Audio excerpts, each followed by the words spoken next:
Magandang araw mga kaibigan. Bigyan natin ng reaction, opinion ngayon itong post ng Bilyonaryo News Channel. Title, Hindi ligtas ang presidente dito.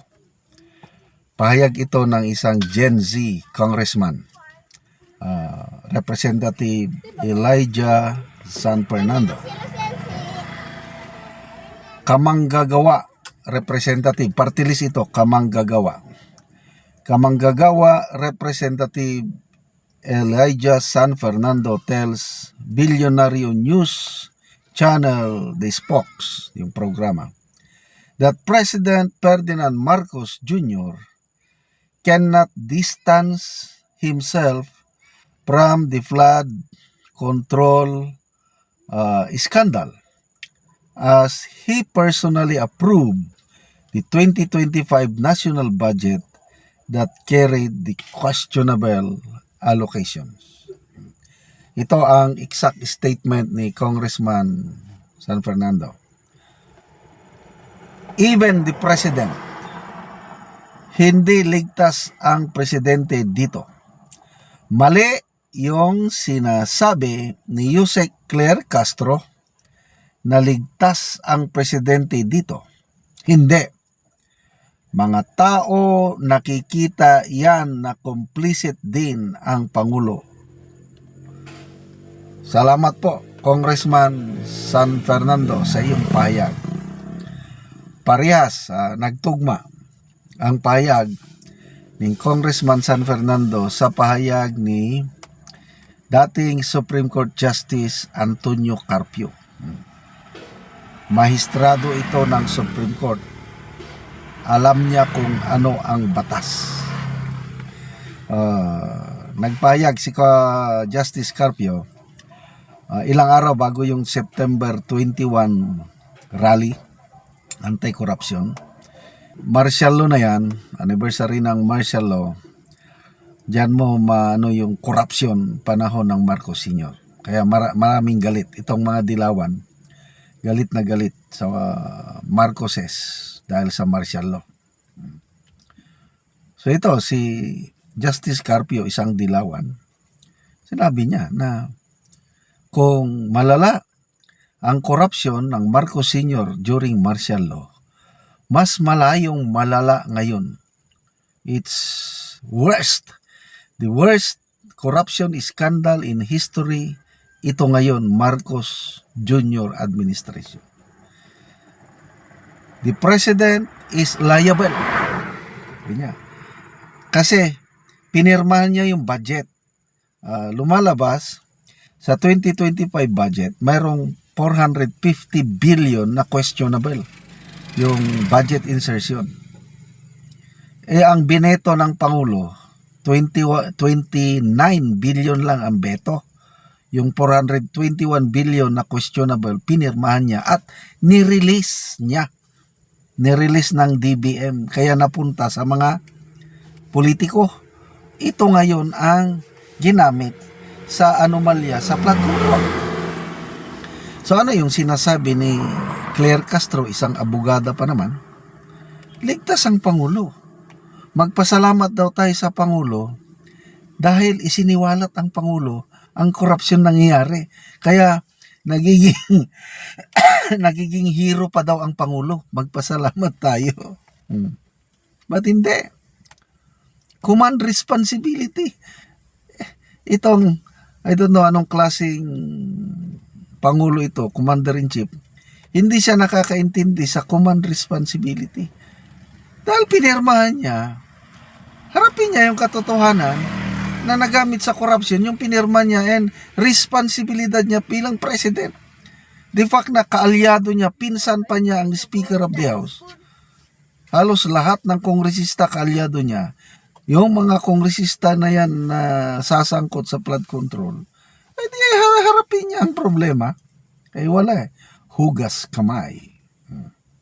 Kaya nakakatawa itong si Anjo Eliana, nagsabi, ang pinakamalinis na presidente, hindi lang sa Pilipinas kundi sa buong mundo, ay walang iba kundi si Mr. PBBM. Bakit? Palaging naghuhugas ng kamay. That's our president. Hugas kamay. Kakatawa yung mga pahayag niya. Bago lang niyang pahayag. Dahil daw, isiniwalat niya ang flood control anomaly. Bumalik na daw ang tiwala ng mga foreign investors sa bansa.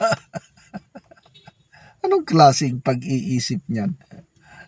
O ito, nangyari yung Bagyo Tino. Nung papalapit ng bagyo, wala lang, tahimik lang siya. Nung dumating na, wala rin lang siyang ginawa. Naghintay pa siya at least 2 araw ata nung nakaalis ng bagyo. Saka lang siya nag-preside ng NDRRMC meeting. Naulahin na. Kaya nagalit na si General Villo, nag-post na siya na mahiya naman kayo mga inutil. The worst NDRRMC chairman is the president now. Ganyan, that's our president. Kaya lang, wala po tayong magawa, kundi magtiis na lang tayo ng another 3 years kasi nandyan na siya eh. Kaya tama si BP Sara yung sabi niya nga, God save the Philippines. Mabuti na lang at may mga Gen Z congressman tayo na lumalaban. Katulad nito, Congressman Elijah San Fernando, Congressman Leandro Libeste, the best, Congressman Kiko Barsaga. Sino pa bang mga batang congressman na maasahan natin? Yung mga veterano, nandyan sina Congressman Toby Chanco, Congressman LB Binetes, Congressman Ungab, Congressman Edgar Erese. Meron din mga mangilan-ilan na congressman. So salamat Congressman San Fernando. Maswerte ang Kamanggagawa Party List na nagkaroon ng matapang na kongresistang ito na hindi takot salungatin ang maling ginagawa ng ating presidente. Okay, salamat mga kaibigan sa inyong pagsubaybay sa ating channel. Nakakatulong kayo ng malaki sa tribong Talandig ng Bukidnon dahil ang income natin sa channel na ito is pantulong po sa tribo. Sa ngayon, namimigay tayo ng livelihood assistance sa tribo, nagpapatanim ng saging lakatan at Arabica coffee. Panoorin nyo ang video na ito. Ang kasabihan nga, kung may itinanim, may aanihin. Na anak ko diri sa area ni Bae Paganan, so mag-abuno silang rodani sa iyang tanom nga kape. So naay naga-wedding o naapod naga-abuno. So muna ni ang itsura sa tanom nga kape ni Bae Paganan nga tulo na ka bulan. So well grown na ang ginabutang. Nagabuno pa na dyan.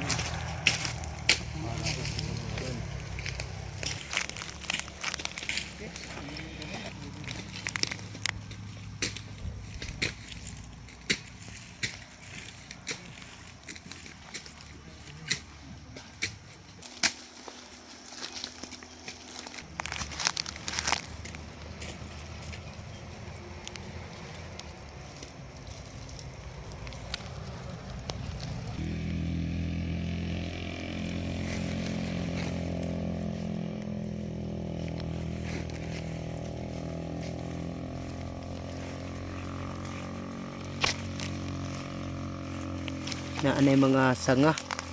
Ug karon naman sa pag-abono maga-spray na sad.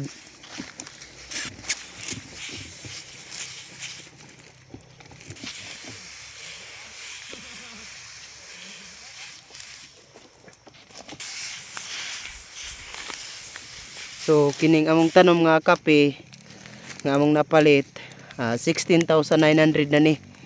So daghan-daghan na gyud. Luoy sa Ginoo, maayo na gid ang tubo sa among mga tanom nga kape. Na anay mga